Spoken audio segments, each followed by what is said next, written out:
जय श्री कृष्णा दोस्तों, आज हम आपको एक बहुत ही महत्वपूर्ण कथा सुनाने जा रहे हैं।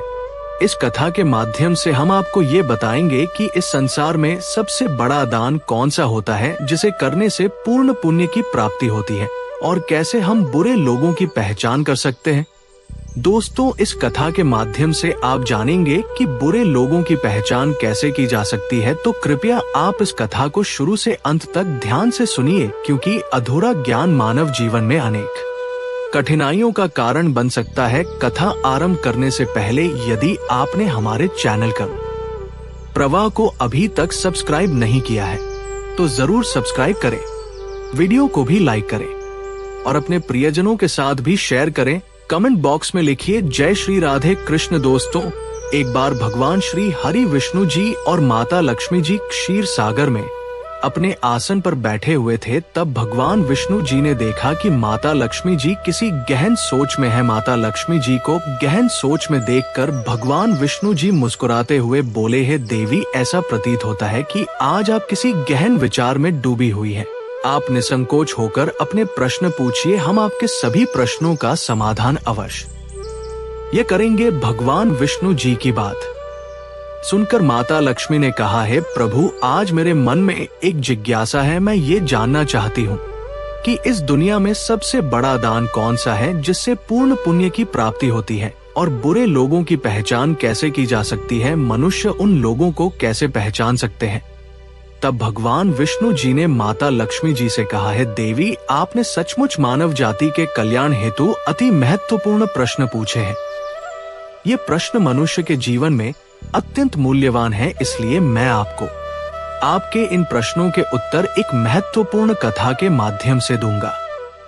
लेकिन आपको इस कथा को शुरू से लेकर अंत तक ध्यान पूर्वक सुनना होगा। तब माता लक्ष्मी जी ने उत्तर दिया, है प्रभु, मैं आपको वचन देती हूँ कि इस कथा को मैं पूरी श्रद्धा से सुनूंगी और इस कथा का प्रचार समस्त देवलोक में करूंगी। दोस्तों, भगवान श्री हरि विष्णु जी देवी लक्ष्मी से कहते हैं, हे देवी, एक समय की बात है, किसी नगर में एक राजा राज्य करता था। वो राजा बहुत ही बलशाली, वीर और अत्यंत ही बुद्धिमान था। इसके साथ ही वो धर्मपरायण और दयालु भी था। उस राजा की रानी भी संस्कारी और अत्यंत धार्मिक स्वभाव की थी। दोनों पति पत्नी भगवान भोलेनाथ के परम भक्त थे। वे दोनों प्रतिदिन शिव जी के मंदिर में जाकर उनकी पूजा अर्चना किया करते थे।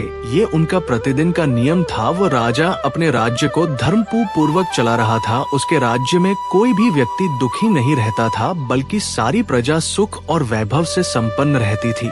इसलिए पूरे नगर में हर तरफ खुशियां ही खुशियां बिखरी रहती थी। वहाँ के जानवर भी एक दूसरे को कोई हानि नहीं पहुँचाते थे। यहाँ तक कि एक ही नदी में शेर और बकरी शांति पूर्वक पानी पीते थे। ऐसे ही दिन बीत रहे थे। राजा की उम्र ढलती जा रही थी और उनके विवाह को भी कई वर्ष बीत चुके थे, लेकिन उस राजा को कोई संतान नहीं थी। हालांकि राजा इस बात को लेकर अधिक चिंता नहीं करते थे। वो निश्चिंत होकर अपनी प्रजा के सुख दुख का ध्यान रखते और प्रजा भी उसे अत्यधिक प्रेम और सम्मान देती थी। एक दिन की बात है, वो राजा हर रोज की तरह अपनी पत्नी के साथ भगवान शिव जी के मंदिर की ओर जा रहे थे। तभी अचानक उसने देखा कि सामने वाले घर में एक स्त्री झाड़ू लगा रही है। राजा और रानी जब उस स्त्री के घर के पास से गुजरे तो वो स्त्री उन्हें देखते ही अपना चेहरा फेर कर तेजी से घर के अंदर चली गई। उस स्त्री का ऐसा व्यवहार देखकर राजा और रानी को बिल्कुल भी अच्छा नहीं लगा। राजा उस समय अपनी रानी के साथ भगवान भोलेनाथ की पूजा करने के लिए मंदिर जा रहा था, इसलिए उसने उस स्त्री से कुछ नहीं कहा और सीधे मंदिर पहुंचकर भगवान शिव जी की पूजा अर्चना की। पूजा के बाद राजा अपनी रानी के साथ वापस महल लौट आया, लेकिन महल पहुंचने के बाद राजा ने अपने एक सैनिक को बुलाया और उसे आदेश दिया कि तुम जाओ और नगर के बाहरी क्षेत्र में रहने वाली उस स्त्री को अपने साथ महल ले आओ। ध्यान रखना, तुम उसे कुछ भी मत बताना कि क्यों बुलाया गया है, बस उसे तुम हमारे पास ले आओ। भगवान विष्णु जी कथा सुनाते हुए आगे कहते हैं, देवी राजा का आदेश पाते ही वो सैनिक तुरंत ही उस महिला के घर पहुंचता है। उस समय महिला का पति भी घर पर नहीं था। फिर वह सैनिक उस स्त्री के घर के दरवाजे को खटखटाने लगता है। और कुछ देर बाद वो महिला अपने घर का दरवाजा खोलती है। सामने राजा का सैनिक खड़ा देखकर वो महिला हैरान होती है और पूछती है, क्या हुआ, आप मेरे घर पर क्यों आए हैं?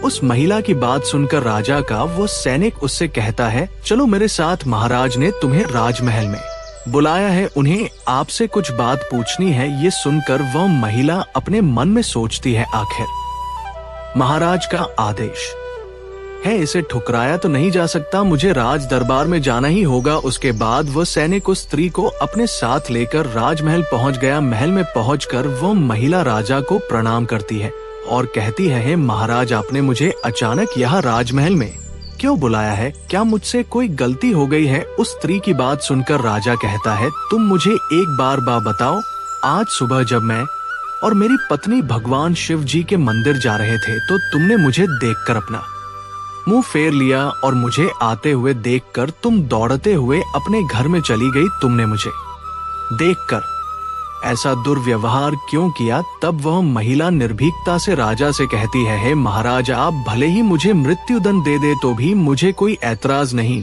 परंतु मैं सच ही कहूंगी, आपके महल में बड़े बड़े विद्वान हैं, पंडित हैं। अगर मैं गलत बात बोलूं तो आप उनसे पूछ सकते हैं कि हमारे नगर में ये मान्यता है कि जो सुबह सुबह आपका चेहरा देख लेता है तो उस व्यक्ति का पूरा दिन खराब हो जाता है, क्योंकि आप संतानहीन हैं, अभी तक आपको संतान की प्राप्ति नहीं हुई है। इसी कारण मैंने आपका मुंह देखकर अपना मुंह फेर लिया था और अपने घर के अंदर चली गई थी। उस महिला की ऐसी बात सुनकर राजा आश्चर्य में पड़ जाता है। वो अपने मन में सोचता है कि ये महिला तो बिल्कुल सत्य कह रही है। यदि किसी नगर के राजा को संतान नहीं हो तो ये उसकी प्रजा के लिए बिल्कुल भी शुभ नहीं माना जाता। उसके बाद राजा उस महिला को वापस अपने घर जाने की अनुमति देता है। फिर राजा अपने मन में ये विचार करने लगता है कि अब मुझे भगवान शिव जी के मंदिर में जाकर संतान प्राप्ति के लिए यज्ञ करना चाहिए। ऐसा सोचकर वह राजा अपने कक्ष में लौटकर रानी से कहता है, प्रिय, हमारे नगर के लोग हमारे चेहरे को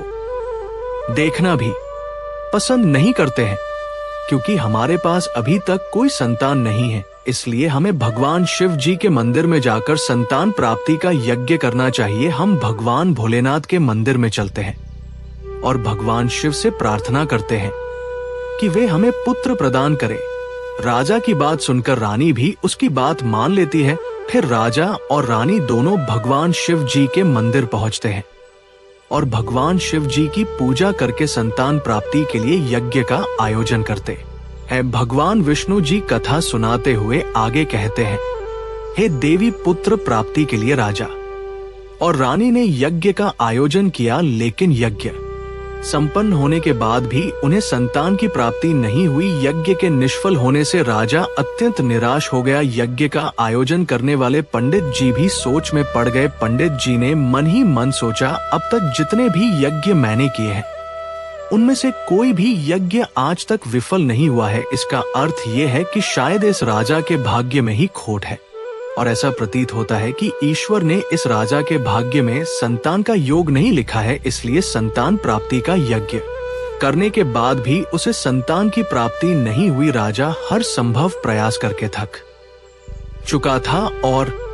अब वो गहरे निराशा में डूबा रहता था। वो दिन रात संतान की कमी के बारे में सोचता और चिंता में खोया रहता था। एक दिन सिंहासन पर बैठे बैठे राजा को अचानक एक बात याद आती है कि दूसरे नगर के वन में एक महात्मा जी निवास करते हैं, जिनकी ख्याति दूर दूर तक फैली है। राजा के मन में विचार आता है कि शायद उन महात्मा के पास मेरे इस कष्ट का कोई समाधान हो। अगर मैं उनके पास जाऊं तो संभवतः वे मुझे पुत्र प्राप्ति का कोई उपाय बता सके। मुझे उनके पास जाना चाहिए। अपने मन में ये निर्णय लेकर राजा तुरंत अपनी रानी के पास जाता है और उससे कहता है, हे प्रिय, दूसरे नगर के वन में एक महान तपस्वी और ज्ञानी महात्मा जी रहते हैं। मुझे लगता है कि हमें उनके पास जाना चाहिए। हो सकता है कि वे हमें पुत्र प्राप्ति का कोई मार्ग सुझा दे। फिर रानी भी राजा की इस बात से सहमत हो गई। रानी ने कहा है, स्वामी, आपकी बात बिल्कुल सही है, हमें महात्मा जी से अवश्य मिलना चाहिए। रानी की सहमति पाकर राजा और रानी दोनों ने एक रथ में बैठकर महात्मा जी के दर्शन के लिए दूसरे वन की ओर प्रस्थान किया। कुछ समय के बाद वे दोनों वन में पहुंच गए। रथ से उतरकर राजा और रानी दोनों जंगल के भीतर जाने लगे ऊंचे नीचे रास्तों से गुजरते हुए वे महात्मा के आश्रम की ओर बढ़ने लगे। भगवान विष्णु जी कथा सुनाते हुए आगे कहते हैं, हे देवी, फिर राजा और रानी वन के भीतर महात्मा जी की कुटी के पास पहुंच जाते हैं। वहां वे देखते हैं कि महात्मा जी एक विशाल वृक्ष के नीचे ध्यान मग्न होकर साधना में लीन है। ये दृश्य देखकर राजा और रानी कुछ देर तक खामोशी से खड़े रह जाते हैं ताकि महात्मा जी की साधना में कोई विघ्न न आए। दोनों हाथ जोड़कर विनम्रता पूर्वक महात्मा जी के सामने खड़े रहते हैं। कुछ समय बाद महात्मा जी अपनी साधना से बाहर आते हैं और अपनी आंखें खोलते हैं। तब वे देखते हैं कि राजा और रानी उनके सामने अपने दोनों हाथों को जोड़कर खड़े हुए हैं। वे महात्मा जी उस राजा को अच्छी तरह से जानते भी थे, इसलिए वे राजा को देखते ही पहचान लेते हैं और राजा से मुस्कुराते हुए कहते हैं, हे राजन, आज आप यूं अचानक से हमारे पास किस प्रयोजन से पधारे हैं? तब राजा ने नम्रता से महात्मा जी को प्रणाम किया और अपनी व्यथा महात्मा जी को कह सुनाई। उसने बताया कि कैसे उन्होंने पुत्र प्राप्ति के लिए यज्ञ किया परंतु सभी व्यर्थ गए। ये सब सुनने के बाद महात्मा जी कुछ क्षणों के लिए मौन हो गए और अपनी आंखें बंद कर ली। वे ध्यानत होकर राजा के जीवन की घटनाओं का आंतरिक दृष्टि से अवलोकन करने लगे। कुछ समय बाद महात्मा जी ने अपनी आंखें खोली और गंभीर स्वर में बोले, राजन, मैंने आपके जीवन का एक ऐसा सत्य देखा है जिसे सुनकर आपको कष्ट हो सकता है। आपके पिछले जन्म में किए गए एक पाप का फल इस जन्म में आपके भा पर भारी पड़ा है। आपने पिछले जन्म में एक ऐसा घोर पाप किया था जिसके परिणाम स्वरूप इस जीवन में आपके भाग्य में संतान प्राप्ति का योग नहीं है। इसी कारण से आपके सभी प्रयास निष्फल हो रहे हैं। भगवान विष्णु जी कथा सुनाते हुए आगे कहते हैं, हे देवी, महात्मा जी की बातें सुनकर राजा उनके चरणों में गिर पड़ा और विनती करते हुए बोला, है महात्मा, कृपा करके आप ऐसा मत कहिए, आप ही हमारे दुख को हरने का कोई उपाय सुझाए। राजा की ये व्याकुलता देखकर महात्मा जी ने उसे सहारा देकर अपने चरणों से उठाया और बोले, हे राजन, इतनी अधीरता आपको बिल्कुल भी शोभा नहीं देती। मैं अभी आपको आपके इस कष्ट का निवारण करने का उपाय बताता हूँ, जिसे करने के बाद आपको अवश्य ही पुत्र की प्राप्ति होगी। इतना कहकर वे महात्मा जी अपनी कुटिया के भीतर जाते हैं और थोड़ी देर के बाद हाथ में एक कटोरी में खीर लेकर बाहर आ जाते हैं। उन्होंने वो खीर राजा को देते हुए कहा, राजन, महल पहुंचकर आप और रानी साहिबा दोनों ही स्नानादि के बाद इस खीर को प्रसाद के रूप में ग्रहण करें। ऐसा करने से आपको निश्चित ही पुत्र की प्राप्ति होगी। परंतु राजन, आप मेरी एक बात याद रखना, इस पुत्र की आयु मात्र 20 वर्ष की होगी। जिस दिन आपके पुत्र की आयु 20 वर्ष की होगी उसी दिन उसकी मृत्यु हो जाएगी। महात्मा जी की इस बात को सुन राजा गहरी सोच में डूब गया। वो अपने मन में सोचने लगा, चलो 20 वर्ष के लिए ही सही, परंतु इस संतान हीनता का कलंक तो मिट जाएगा, हमें संतान का सुख तो मिलेगा। राजा ने मन ही मन इस बात को स्वीकार कर लिया और महात्मा जी से निवेदन किया है, महात्मा, आपका आशीर्वाद और मार्गदर्शन स्वीकार है, कृपा करके हमें ये अवसर दे। महात्मा जी ने मुस्कुराते हुए राजा को आशीर्वाद दिया। राजा और रानी ने महात्मा जी को प्रणाम किया, उनकी चरण वंदना की और विनम्रता पूर्वक आभार व्यक्त किया। इसके बाद राजा और रानी अपने रथ में बैठकर महल की ओर लौट चले। इसके बाद महल पहुंचकर राजा और रानी स्नान आदि कर भगवान भोलेनाथ जी का प्रसाद मानते हुए श्रद्धा से उस खीर को ग्रहण करते हैं। उसके कुछ ही दिनों बाद रानी गर्भवती हो जाती है।